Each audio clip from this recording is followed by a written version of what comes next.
नमस्कार भक्तजनों, आइए आज सुनते हैं शनिवार व्रत कथा। आप इत्मीनान से इस कथा को सुने। अगर आप चैनल पर नए हैं तो चैनल को सब्सक्राइब कर लीजिए। एक समय स्वर्गलोक में सबसे बड़ा कौन है के प्रश्न को लेकर सभी देवताओं में आपस में झगड़ा होने लगा। सब अपने आप को बड़ा कहते थे।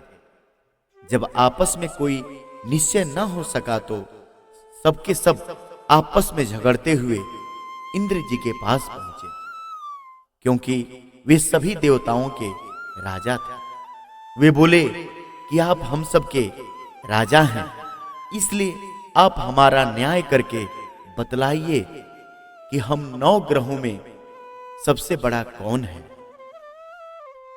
राजा इंद्र उनका प्रश्न सुनकर घबरा गए और कहने लगे कि मेरे पास इतना सामर्थ्य कहां है कि मैं किसी को बड़ा या छोटा बतलाऊं।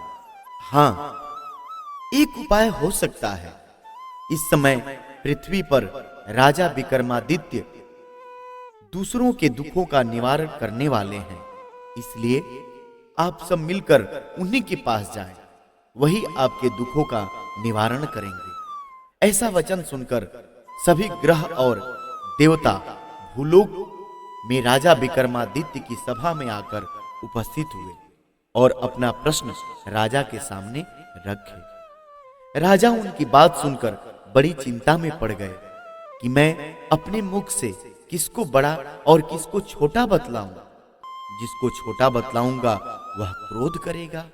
परंतु उनका झगड़ा निपटाने के लिए उन्होंने एक उपाय सोचा कि सोना, चांदी, कांसा, पीतल, सीसा, रंगा, जस्ता, अभ्रक और लोहा 9 धातुओं में 9 आसन बनवाए। सब आसनों को क्रम से, जैसे सोने का सबसे पहले और लोहा का सबसे पीछे बिछवाए। इसके पश्चात राजा ने सब ग्रहों से कहा कि आप सब अपने अपने आसन पर बैठ जाइए। जिसका आसन सबसे आगे वह सबसे बड़ा और जिसका आसन सबसे पीछे वह सबसे छोटा जाए, क्योंकि लोहा सबसे पीछे था और वह शनिदेव का आसन था। इसलिए शनिदेव ने समझ लिया कि राजा ने मुझको सबसे छोटा बना दिया। इस पर शनि को बड़ा क्रोध आया और उन्होंने कहा कि राजा, तू मेरे पराक्रम को नहीं जानता। सूर्य 1 राशि पर 1 महीना, चंद्रमा 2.25 महीना 2 दिन, मंगल 1.5 महीना, बृहस्पति 13 महीने, बुध और शुक्र 1 महीने, परंतु मैं एक राशि पर 2.5 अथवा 7.5 साल तक रहता हूं। बड़े बड़े देवताओं को भी मैंने भीषण दुख दिया है। राजन सुनो, राम जी को 7.5 आई और वनवास हो गया, और रावण पर आई तो राम और लक्ष्मण ने सोने का लंका पर चढ़ाई कर दिया, रावण के कुल का नाश कर दिया।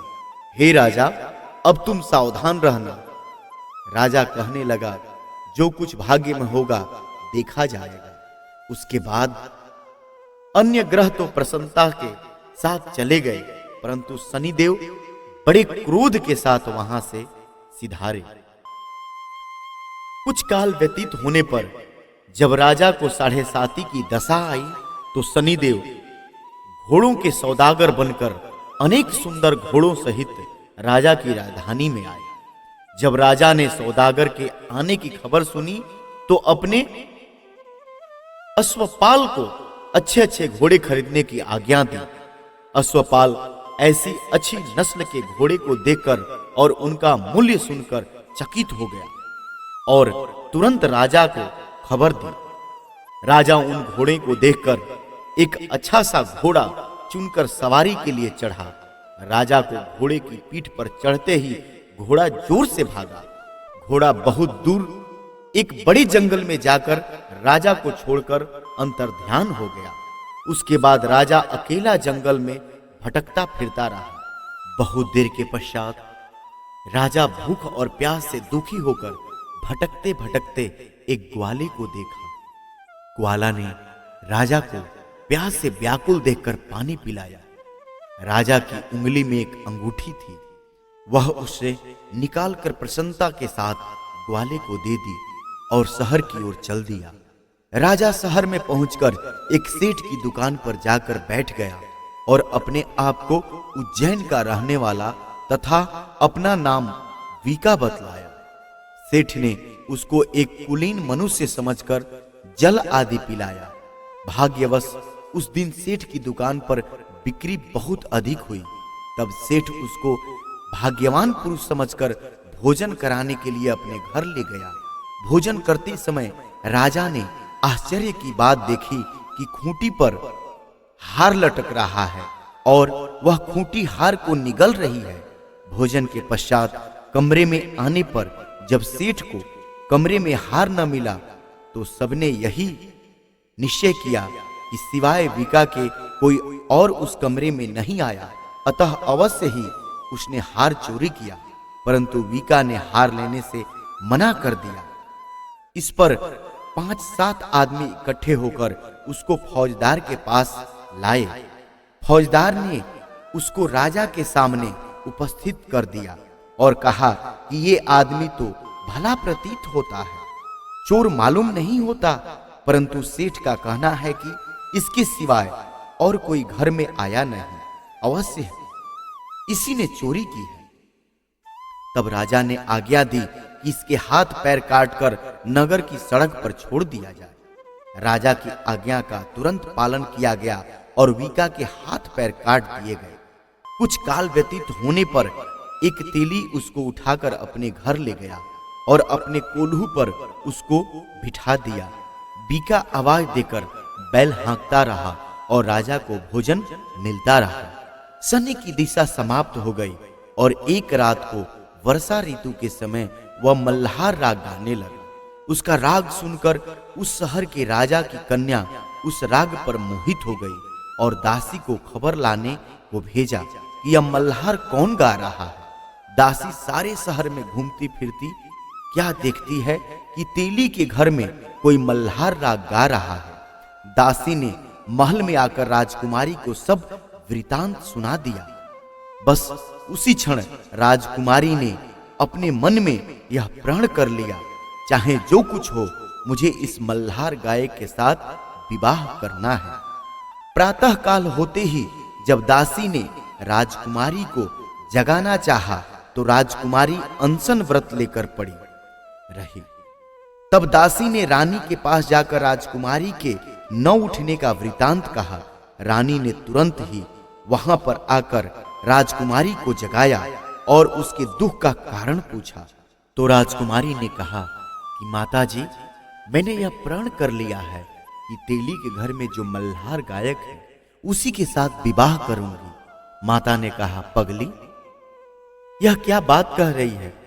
तुझको किसी देश के राजा के साथ ब्याह करना है।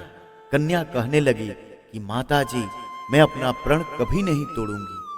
माता ने चिंतित होकर यह बात राजा को बताई।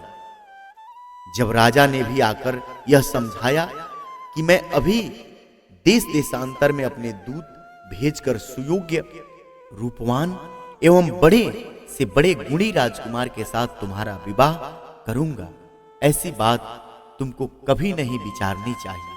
कन्या ने कहा, पिताजी, मैं अपने प्राण त्याग दूंगी, परंतु दूसरे से विवाह नहीं करूंगी। इतना सुन राजा ने क्रोध से कहा, यदि तेरे भाग्य में ऐसा ही लिखा है तो जैसी तेरी इच्छा वैसा ही होगा। राजा ने तेली को बुलाकर कहा कि तेरे घर में जो मल्हार गायक है उसके साथ मैं अपनी कन्या का विवाह करना चाहता हूं। तेली ने कहा, यह कैसे हो सकता है? कहां आप राजा और कहां मैं एक नीच तेली? परंतु राजा ने कहा कि भाग्य में लिखे कोई टाल नहीं सकता। अपने घर जाकर विवाह की तैयारी करो। राजा ने उसी समय तोरण और वंदनवार लगवाकर अपनी राजकुमारी का विवाह चैरंगिया विक्रमादित्य के साथ कर दिया। रात्रि को जब विक्रमादित्य और राजकुमारी महल में सोए तो आधी रात के समय शनिदेव ने विक्रमादित्य को स्वप्न दिया कि राजा, कहो मुझको छोटा बतलाकर तुमने कितना दुख उठाया। राजा ने क्षमा मांगी। शनिदेव प्रसन्न होकर विक्रमादित्य को हाथ पैर दिए।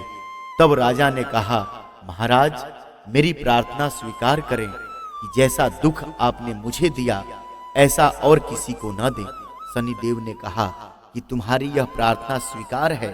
जो मनुष्य मेरी कथा सुनेगा या कहेगा उसको मेरी दशा में कभी किसी प्रकार का दुख नहीं होगा, और जो नित्य ही मेरा ध्यान करेगा और चींटियों को आटा डालेगा उसके सब मनोरथ पूर्ण होंगे।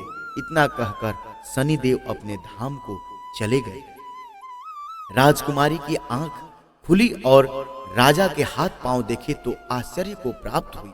उसको देखकर राजा ने अपना समस्त हाल कहा कि मैं उज्जैन का राजा विक्रमादित्य हूँ। यह बात सुनकर राजकुमारी अत्यंत प्रसन्न हुई। प्रातः काल राजकुमारी से उसकी सखियों ने पूछा तो उसने अपने पति का समस्त वृतांत कह सुनाया।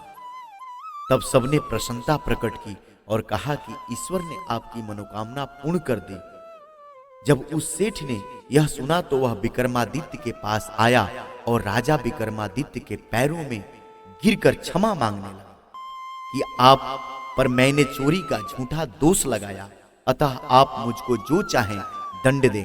राजा ने कहा, मुझ पर शनिदेव का कोप था, इसी कारण यह सब दुख मुझको प्राप्त हुआ। इसमें तुम्हारा कोई दोष नहीं। तुम अपने घर जाकर अपना काम करो। सेठ बोला कि मुझे तभी शांति होगी जब आप मेरे घर चलकर प्रीति पूर्वक भोजन करेंगे। राजा ने कहा कि जैसी आपकी मर्जी हो वैसा करें। सेठ ने अपने घर जाकर अनेक प्रकार के सुंदर भोजन बनवाए और राजा विक्रमादित्य को प्रीति भोज दिया। जिस समय वह भोजन कर रहे थे, एक अत्यंत आश्चर्य की बात सबको दिखाई दी। जो खूंटी पहले हार निगल गई थी, अब वह हार उगल रही है। जब भोजन समाप्त हो गया तो सेठ ने हाथ जोड़कर बहुत सी मोहरे राजा को भेंट की और कहा कि मेरे श्रीगौरी नामक कन्या है, उसका पाणी ग्रहण आप करें। इसके बाद सेठ ने अपनी कन्या का विवाह राजा के साथ कर दिया और बहुत सा दान दहेज आदि दिया। राजा विक्रमादित्य राजकुमारी मनभावनी सेठ की कन्या के साथ उज्जैनी पहुंचे तो नगरवासियों ने हर्षपूर्वक उनका स्वागत किया। सारे शहर में बड़ा भारी महोत्सव मनाया गया और रात्रि को दीपमाला की गई। दूसरे दिन राजा ने शहर में यह सूचना कराई कि शनि देवता सब ग्रहों में सर्वोपरि हैं। मैंने इनको छोटा बतलाया, इसी से मुझको यह दुख प्राप्त हुआ। इस कारण सारे शहर में सदा शनि देव की पूजा और कथा होने लगी। राजा और प्रजा अनेक प्रकार के सुख भोगते रहे। जो कोई शनि देव की इस कथा को पढ़ता या सुनता है, शनि देव की कृपा सदैव उनके ऊपर रहती है और उनके सारे दुख दूर हो जाते हैं। शनिवार की कथा को व्रत के दिन अवश्य पढ़ना चाहिए। जय शनिदेव।